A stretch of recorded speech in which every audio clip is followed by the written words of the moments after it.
fantastic lineup of guests tonight who are talking about witches, a little bit of Queen and reunions. Now, she's played powerful women in dramas like Gentleman Jack and Vigil, but now Saran Jones is bringing the real-life history of witches' trials to our screen in a brand new documentary series. It is such an interesting story, this. And also making his documentary debut is Queen frontman Adam Lambert. He's celebrating icons like Freddie Mercury, Erasure's Andy Bell and Skin of Skunk Anansie, who've broken down barriers in the British music industry. And 25 years ago this week, our final guest topped the chart, with this classic tune. Rachel Stevens will be telling us what life was really like as a member of S Club 7. Then, let's say hello to our guests tonight. Please welcome Adam Lambert, Saran Jones and Rachel Stevens. We were saying, looking tonally beautiful over there. Look at that. We didn't text each other. No. It just happened. Amazing. Just a Tuesday. Now, Suranne, we found a little link between you and Rachel because apparently, before you found fame on Corrie, you could have been the extra member of S Club 8. Yes, I could have been. Because you were singing the songs, weren't you? I don't think they would have had me, but yes, I could have been. What do you mean, S Club Juniors? No. No.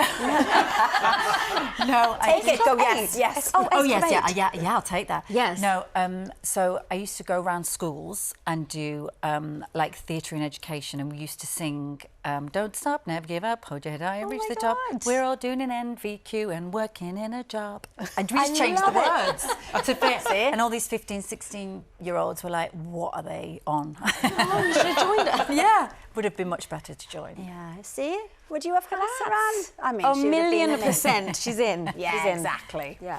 Can I join? Wow. Yeah, sorry, yes. Well, you're not alone, because while Rachel was at the top of the charts and while Saran was pretending to be Rachel, Adam, we know that you were showing your potential at your high school graduation. Oh, we're really We've going tracked back. down this footage. No. Let's take a look. All that it's worth. It's so hard to say goodbye to yesterday. Nailing it! Absolutely nailing it. I mean, in that moment, do you remember what you felt? Were you nervous? Well, I remember getting to the end and I was trying to do a big note and my voice cracked at my graduation. I was like, "Ugh." I'm like, oh man, of course that happened today. But look at you now. Look at me There now. you go. Yeah. Now then, this Sunday, Suranne will take us on a journey into the fascinating world of witches in a great two-part series. Let's have a look. I'm going on an epic journey to uncover what led to some of the biggest trials in history. Starting in Pendle, close to where I was born. This is the dungeon where the witches were imprisoned. Oh my gosh. I'll travel to Germany, If disaster strikes, we become ready to see evil in other people. and to the American town of Salem, site of the most infamous witch trials of all. If it was the last moment I was to live, God knows I am innocent. Saran, I got a sneak preview of this and I absolutely loved this documentary. How far back does your interest in the subject go? I knew you'd love it. So when I was young, I think I loved folklore and fairy tales, and I gravitated towards the witches rather than the princesses, the people on the outskirts, the oddities. Like, those were the characters that I liked. So I guess now I understand why. You know, now, like, throughout the documentary, I've kind of thought, oh, that's why I liked the wild women, the women that got their hands dirty, the people who were connected with nature, and now I know why. Yeah, and during the two-parter, you sort of travel around a fair bit, but you start in Lancashire, not far from where you grew up. Yeah. Now, what's the connection then to the story? So, so we start in 1612 in Pendle. So it's about an hour away from Oldham, where I grew up. And so Pendle Hill is quite famous for witches and witchcraft and the witch trials. And a lot of women, some men, were executed there. And basically, you can change the word witch for woman, because it's a misconception that these women were midwives or healers. I think that's what we've all always thought. And actually, they were just people on the outskirts of society. They were trying to make their money. They were doing they weren't conforming to society, basically. And the king had written this book called Demonology, which, because he had such a fear, King James, of James witches. I, this is, yeah. And he, and basically everyone wanted to do right by the king. And so they were cleaning out their communities by pointing at all these people and claiming that they were witches. So that's where we start, and then we go to Germany and then on to Salem. Well, exactly. So Salem, you know, the location in America of the most infamous witch trials of all time. Yeah. What was it like being there and feeling that history?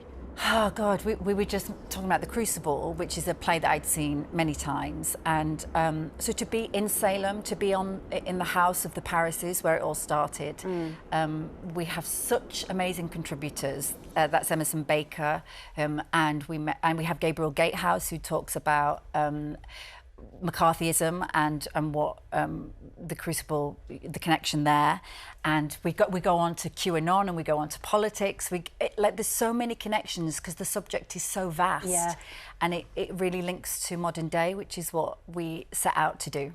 Well, as you said, witches used to be persecuted, but you in the documentary meet women who are reclaiming the word now. Yeah, so there's something called witch talk, which I knew nothing like about. Witch talk? Yes, like TikTok, but it's witch talk. No Millions way. of views. I love it.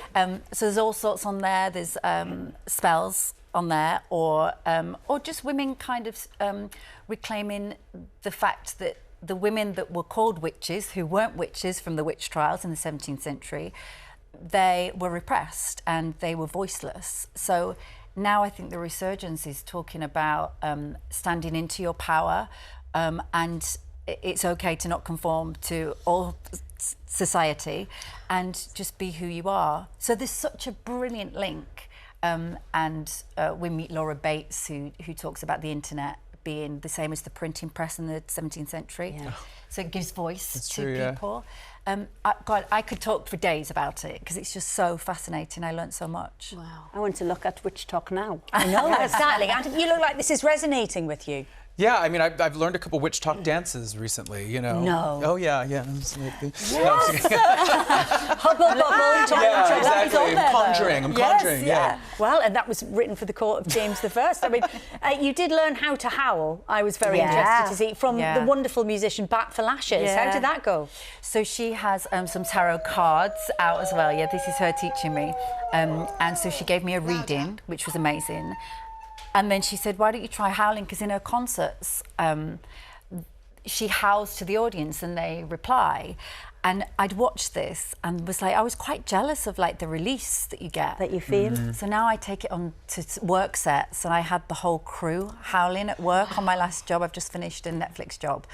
And they were like, I'm not sure why I'm doing this, but it feels kind of good because it moves your insides. And basically, for what people think, oh, she's a bit mad, actually, you're giving yourself the, you're saying, I can be loud today. I can use my voice today, and it moves all your insides and sets you up for a day. Like vocal training. We should start doing this in rehearsals. Well, see, I was just thinking maybe I'll just leave the kids downstairs when it's getting a bit much, go up to the bedroom and howl.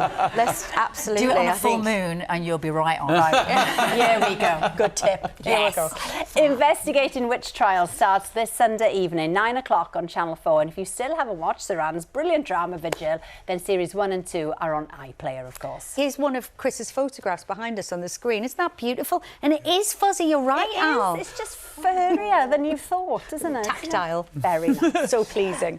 Now then, Rachel, we nearly had a heart attack in the meeting because apparently it's 25 years since Bring It All Back shot S Club 7 to fame. Like, how long? Can't be. I know, it's crazy. You knocked Madonna off the top spot. Obviously, Lauren being the guru of everything music knew what the song was. I mean, I guessed correctly. Beautiful Stranger. Would it have been Madonna? Beautiful Stranger, yeah. Beautiful Stranger. Can you believe it's been that long?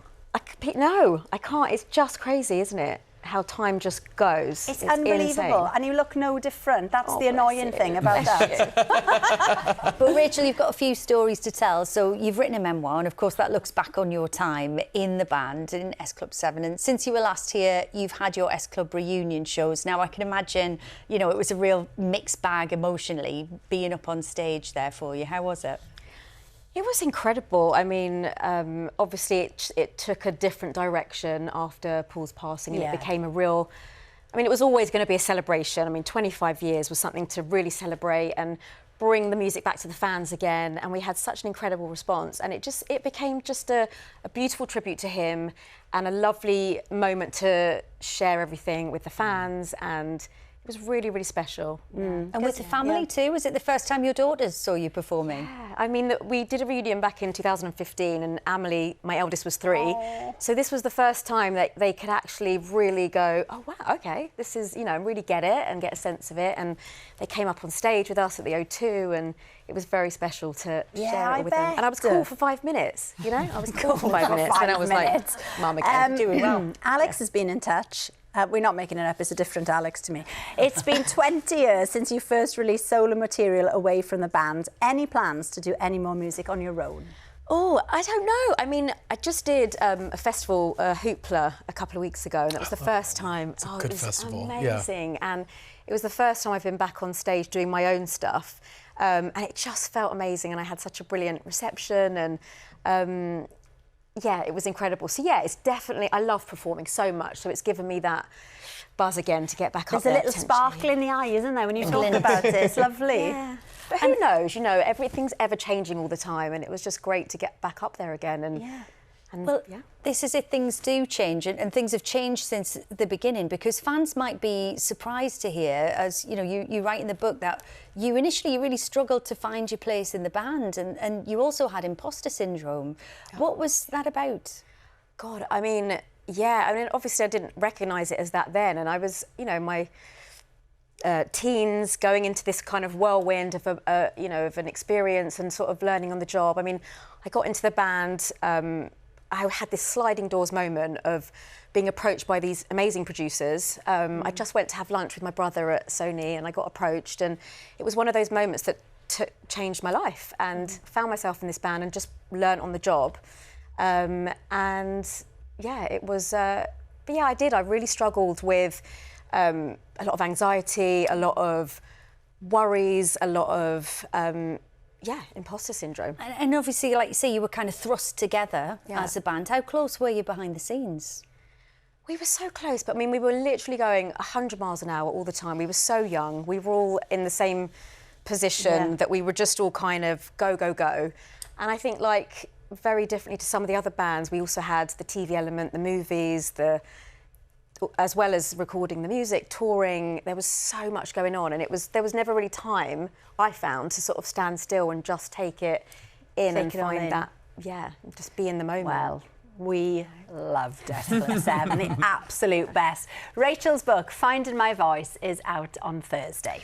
Now, tomorrow night, Adam is going to take on a new kind of spotlight as he steps into the world of documentary making. Before he tells us about it, here is a taste of Out Loud and Proud.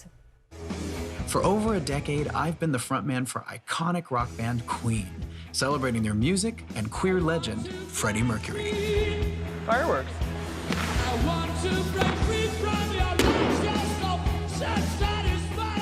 I'd like to look back at UK queer history from the first Pride protest to today, to recognize how British LGBTQ+ artists have fought for their space in the music industry.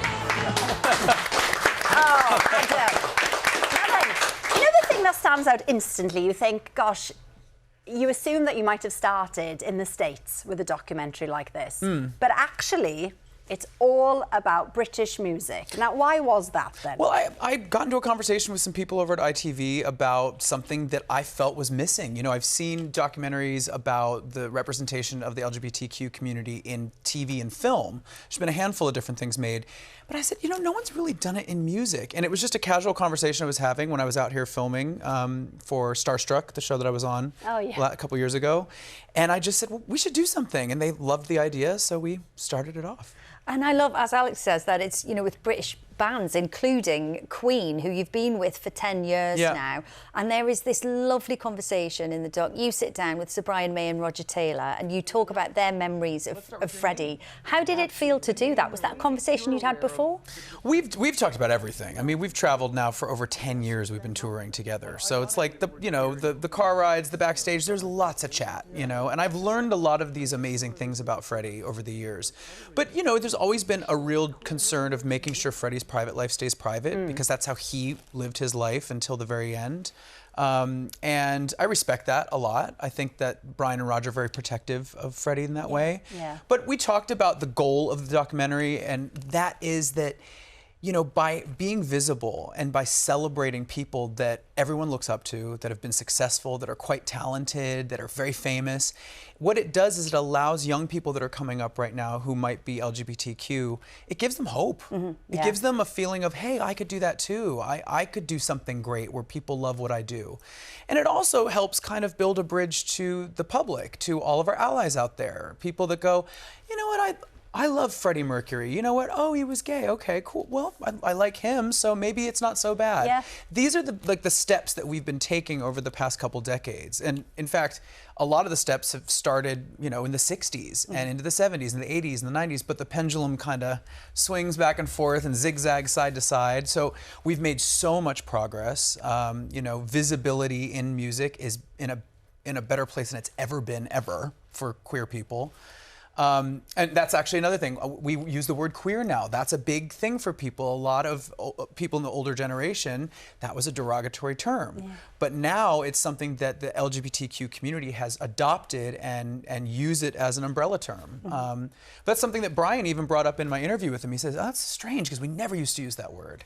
But things are changing. We're evolving, we're moving forward, and change is not always easy. But I think what this documentary kind of confirms is that there's trailblazers in every decade that push it a little further and a little further. And now our community is facing a lot of pushback for the trans members of the community. And their presence in the music industry is sort of just now starting to go mainstream. And so we talk about that by the end of the documentary as well. Yeah, I mean, you talk to lots of artists who you think have broken down barriers. Who really stood out for you most then when you sat down and chatted to them? Well, obviously, I have a very soft spot for Freddie, being a temporary member of Queen, with Brian and Roger for the last 10 years. I just love that we got to speak to his experience as a songwriter and as a performer.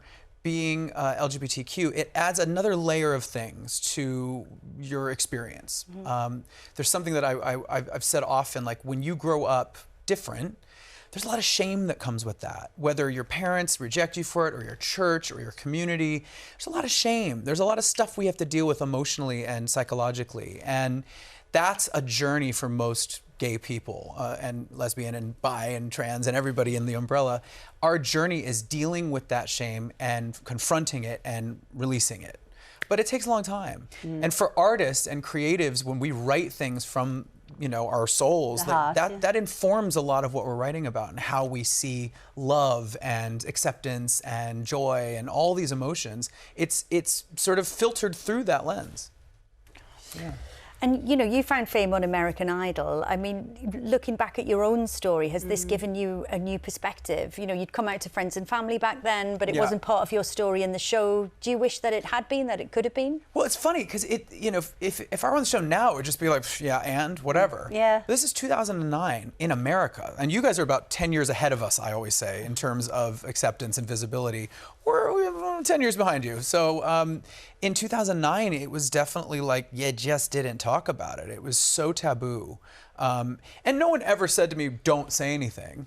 But it also there was never really like a bridge to talk about it. It had nothing to do with what I was doing. This was before identity was sort of expected to be talked about it is today. Today everyone, like, identity politics are part of everything, but back then it just, the expectation was everybody's straight. So it just it didn't come up. Ryan Seacrest didn't ask me who I was in bed with the night before.